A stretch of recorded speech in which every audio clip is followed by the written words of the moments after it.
오늘의 이슈를 알아봅니다. 빠르게 지나가는 뉴스. 놓치고도 나갔던 교육? 교육의 이슈. 교육 이슈? 야, 저렴하다, 저렴해. 아니, 나 진짜 방송 이렇게 하시면 안 돼요, 하고 총장님. 제가 자기소개 못하면 잘릴 수도 있다 그랬다고 지금 이렇게 시위하십니까? 앞으로 잘하겠습니다. 옆으로 잘하겠습니다. 옆으로 잘하겠습니다. 옆으로 잘하겠습니다. 전데요? 그러니까. 또 앞에 또 맞은편에 교장 선생님이 계셔가지고 제가 또 권위에 또 순종적인 사람이다. 아유. 네, 조금 늦으셨지만 제가 얼마든지 이야기하고 갑니다. 자, 화나지 않았지만 늦는 걸로 시하고 계십니다. 하태건 사무총장이 나오셨습니다. 반갑습니다. 하태건입니다. 변하지 않아? 저렇게 이렇게까지 했는데 소개가 변하질 않아. 네, 오늘의 이슈 브리핑 바로 들어가게 하겠습니다. 오늘의 이슈는요, 체험학습 논란이 많은데요. 2학기 교육과정 수립 중에 현장학습 체험을 강요하는 일이 학교에서 좀 있다고 합니다. 그거에 대한 교사들이 좀 거부하고 있는 일들이 좀 있었고요. 뭐 안전이나 예방 이런 부분에 있어서 선생님들이 그 논란에 있었던 일들이 좀 발언을 높이시는 분들도 좀 있는 걸로 알고 있어서 그 부분에 대해서 좀 얘기를 했으면 좋을 것 같은데. 성필아, 현장 학습이 뭐라고 생각해? 나가서 뭔가 체험하는 거? 그러니까 쉽게 얘기해봐봐. 농사 뭐 이런 것들 체험하러 간다. 노가리냐? 나 지금 애들을 지금 노동을 시키겠다는 얘기야? 해봐야 되는 거 아니에요? 농사를 시켜야겠다고? 아휴, 야, 너한테 물으면 내가 잘못이다. 자, 쉽게 말하면 현장 학습 서풍이라고 저는 떠올라지는데 어떻게 총장님 제가 말한 게 맞나요? 뭐 반은 맞고 반은 틀리다라고 말할 수 있을 것 같은데. 오늘 왜 그러세요? 오늘 텐션 왜 그러십니까? 제가 잘하겠습니다. 저기 혹시 네. 소품. 쉽게 말해서 소품. 네. 쉽게 말해서 소품. 예전에 총장님 소품. 네. 음주 방송은 아니시죠? 네. 죄송합니다. 잠시 쉬고 계시고. 제가 좀 정리해드려도 될까요? 이제 현장 체험학습은 사실은 이제 체험학습이라는 그런 명목 아래 체험학습은 학교 내 체험학습이 있고 학교 외 체험학습이 있고 학교로 들어오는 체험학습이 있어요. 그 중에서 이제 학교 밖으로 나가는 체험학습들을 다 현장 체험학습이라고 말씀하시고 지금 사회자님이 말씀하신 것처럼 예전에 소풍이라든지 지금 수학여행, 네. 그다음 수련활동 네. 이런 것들을 총칭해서 얘기하고 있고 요즘에는 뭐 수영 체험학습이라든지 일단 밖에 나가고 하는 모든 체험 활동을 아까 현장 체험학습이라고 얘기를 하고 있습니다. 그 중에서도 이제 혹시 요즘에 이슈가 되고 있는 것은 버스를 타고 나가는 위험성이 버스를 타고 나가는 그런 리스크를 가지고 얘기를 많이 하고 있습니다. 근데 우리는 소풍 갈 때 버스를 타고 간 게 아니라 한 3, 40분씩 걸어서 갔던 기억이 있는데 요즘에는 뭐 가까운 거리도 무조건 버스를 타고 가야 되는 건가요? 이제 그렇지는 않고 그래서 이제 이게 이슈가 되니까 선생님들이 요구하는 것들 중에 하나는 네. 우리는 그런 버스를 타고 가지 않고 학교 인근에 있는 뭐 약수터라든지 금강 이런 데로 그렇게 가는 것도 체험학습이니까 그렇게 갈 수 있게 해줘라. 그러면 그게 아이들의 체험학습도 되고 우리의 그런 위험 부담, 리스크도 줄일 수 있는 그런 상황이 되니까 그렇게 해달라고도 많이 이야기를 하고 있습니다. 그 인근은 이제 걸어서 가겠다는 건가요? 걸어서 갈 수 있는 위치에 있는 예를 들어갖고 참샘초등학교 예를 들면 바로 뒤에 있는 저류지나 약수터나 금강이나 그리고 요즘에는 지역에서 같이 할 수 있는 뭐 이렇게 간단한 놀이터나 이런 것들이 괜히 많이 잘 만들어져 있잖아요. 네네. 그런 데에서도 우리가 그렇게 갔다 온 곳을 교육과정상에 현장 체험학습으로 인정을 해달라 이렇게 얘기들을 많이 하고 있죠. 근데 제가 이제 뭐 가끔 이슈가 되는 게 뭐 한동안 엄청 이슈가 됐던 게 강원도에서 이제 버스가 뒤로 굴르면서 한 아이가 이제 사고가 당했던 것도 이제 크게 보도가 됐었던 것 같은데 실제로 이렇게 현장 체험에서 이건 엄청난 큰일이잖아요. 사실 그게 드문 일이라고 생각을 하거든요. 드물지만 누구에게나 안 일어난다고 보장할 수 없는 일이죠. 그러니까 실내로 세종시에 있는 모 학교 이런 데에서도 뭐 이렇게 가다가 터널에서 사고가 나는 경우도 있었고 근데 그렇게 했을 때 그거에 대한 아까 제가 말씀드린 것처럼 우리나라의 법은 절차적 민주주의와 책임을 묻는 곳이잖아요. 네. 그럼 누가 책임질라 했을 때 그 책임을. 재판의 결과가 네. 선생님한테 갔잖아요.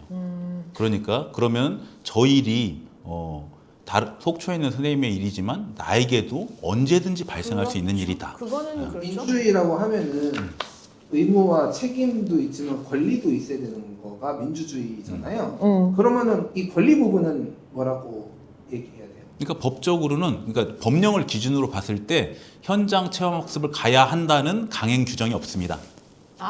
규정은 없어요. 없어요. 없으니까 그냥 그냥 자유구나.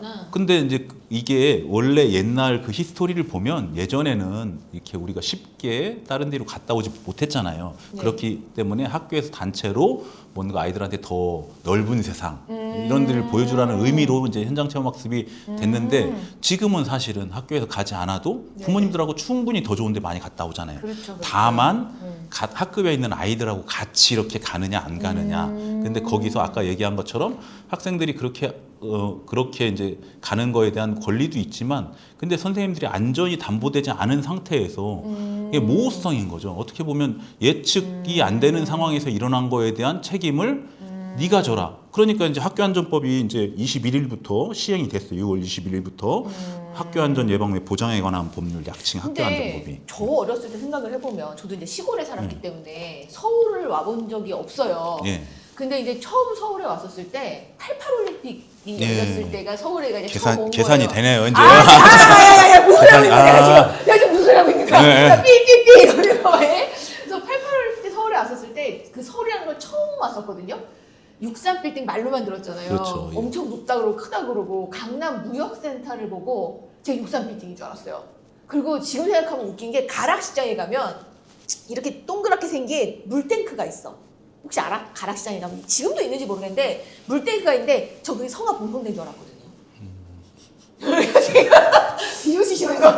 시간이 안 가는데 비웃는 거예요 지금? 시간을 안 가보는 시대니까. 그래서 그때 서울이라는 게 이렇게 크다는 걸 정말 진짜 처음 알았거든요. 그래서 저는 그러니까 좀 지금은 서울에 많이 오는 아이들이 쉽다고는 하도 저도 이제 뭐 해남이나 이런 데 갔을 때 애들을 만나보면요. 서울을 아직 한 번도 못 와본 애들이 꽤 있어요. 그래서 그런 애들한테는 이 현장 체험이라는 게 엄청나게 저는 큰 의미가 있다고 보거든요. 상 총장님, 실제로 이런 사건이 정말 뭐 흔하게 일어나는 일이고 어떤 사건들이 좀 일어났는지 좀 알려주실 수 있을까요? 방금 교장 선생님이 말씀하신 것처럼 사실 흔하진 않습니다. 이렇게 흔하진 않아요? 그러니까 흔하지 않다는 것이 뭐 예를 들어서 아이가 다친 일은 많이 있을 수 있지만 뭐 사고사를 당하거나 이런 것들은 사실 흔하진 않거든요. 그러니까 다치는 예. 거 말고 예. 진짜 잘못되는 경우는 그렇죠. 좀 흔하진 않죠. 흔하진 근데 않다. 아까 말씀하신 것처럼 이런 일이 나에게도 있을 수 있으니까 이제 그래서 걱정하는 건데 질문이 뭐였죠? 정말 방송이 제가 교장 선생님 말씀 너무 집중해가지고 지금 질문 잊어버렸습니다. 지금. 내가 볼 때는 네. 저 멘탈은 두고 못 맞으신 것 같아요 지금. 제가 질문 한 번만 알려주십시오.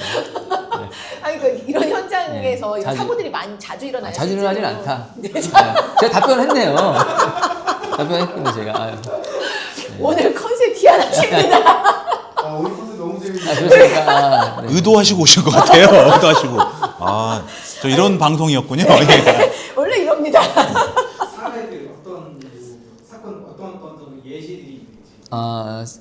사건 사례가 뭐가 있는지 뭐 많죠. 많은데 뭐부터 말씀드릴까? 그러면 이런 게 있죠. 예를 들어서 있었던 얘기인데 아이가 현장 체험학습을 가는 날이에요.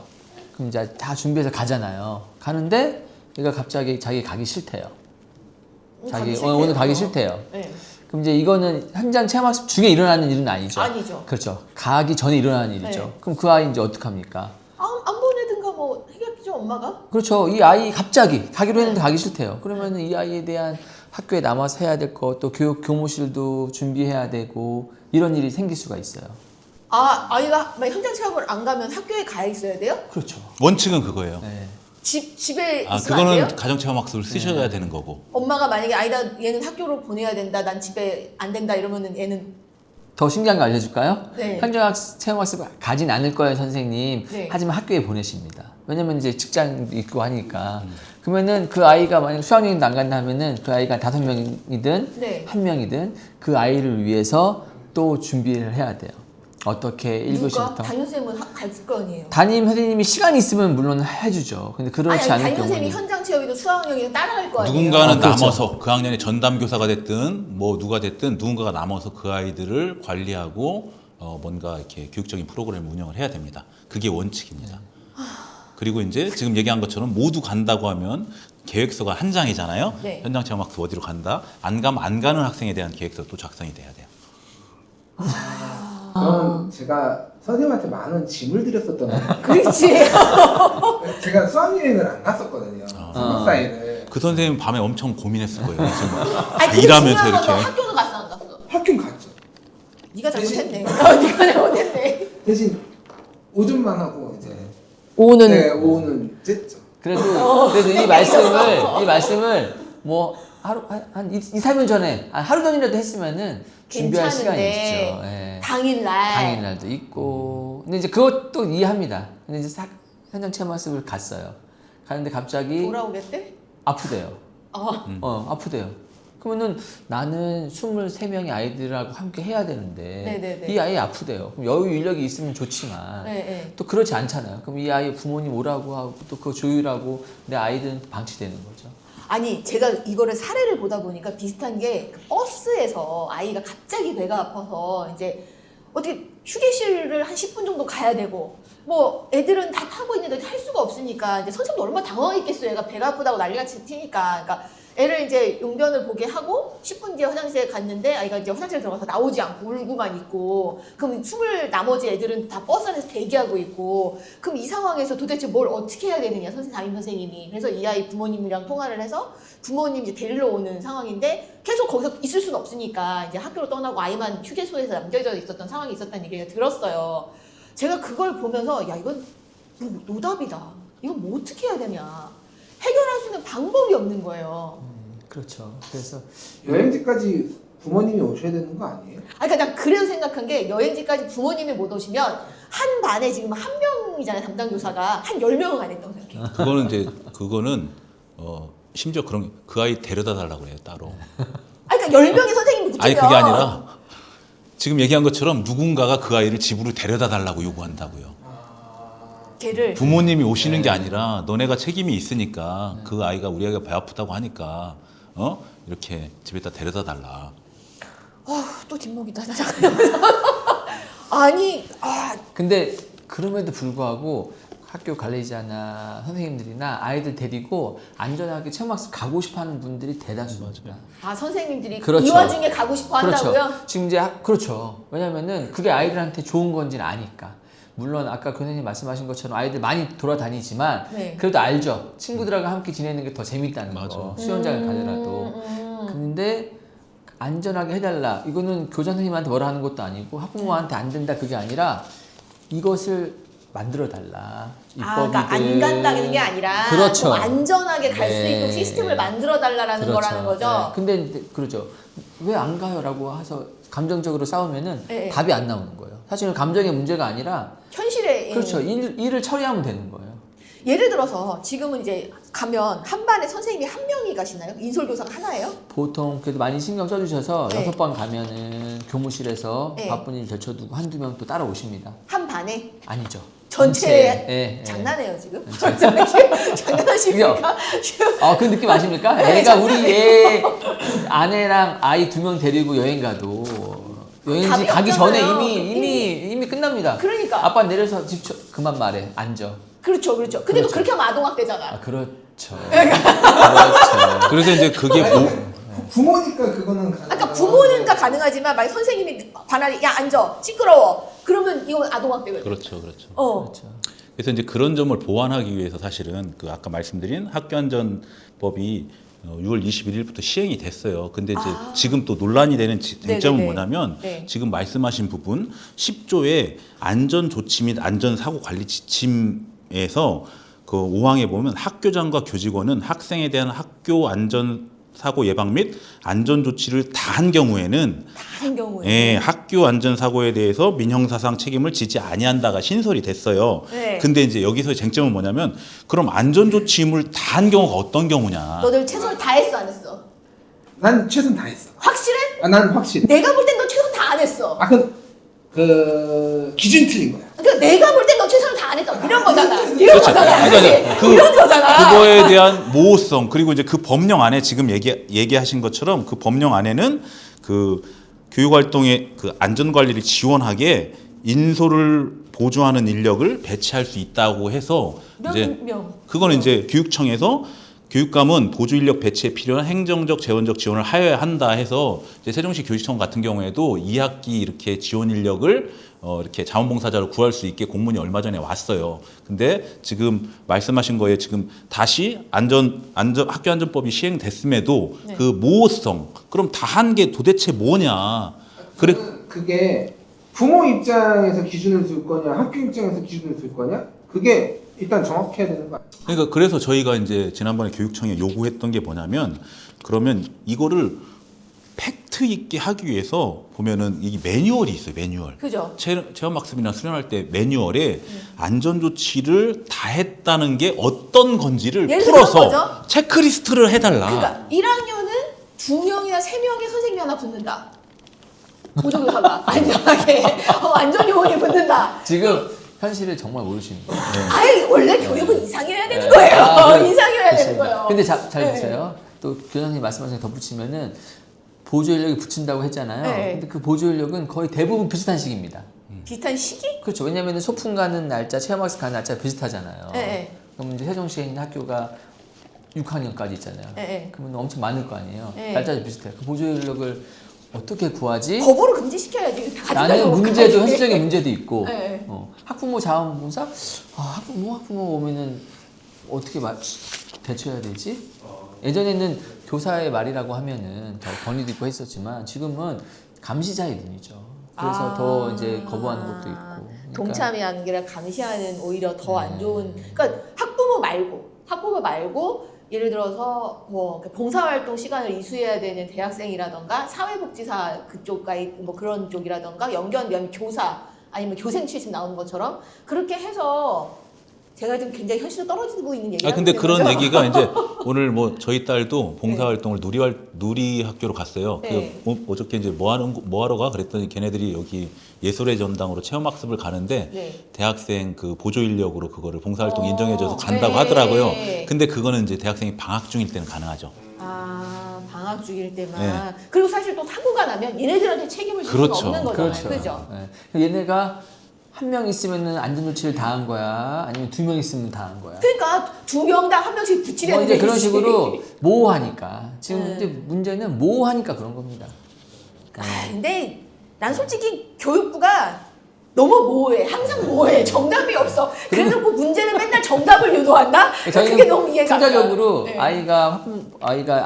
제 자녀랑 같이 아이랑 같이 여행 가서 다칠 수 있잖아요. 그쵸. 깁스할 수도 맞아요, 있고. 맞아. 아무도 처벌하지 않잖아요. 그렇죠. 마음이 안타까운 거잖아요. 그죠. 선생님도 아이가 다치면 마음이 안타깝죠. 그쵸, 당연하죠. 거기서 끝나면 되는 거예요. 근데 왜 처벌을. 그게 문제인 거예요. 왜냐면은 난 아이들한테 뛰지 마, 안전벨트 왜 이렇게 말하지 누가 안 하라고 하고 하겠어요. 그런데도 불구하고 사고가 나면은 누군가 책임을 물어야 되는 거죠. 그러니까 이게 진짜 선생님들이 무슨 신도 아니고 솔직히 요즘에 애 하나 키우는데도 엄마들이 아빠들이 사고 애 다치잖아요. 다치고 사고 나고 그런 거 막 난리가 나잖아요.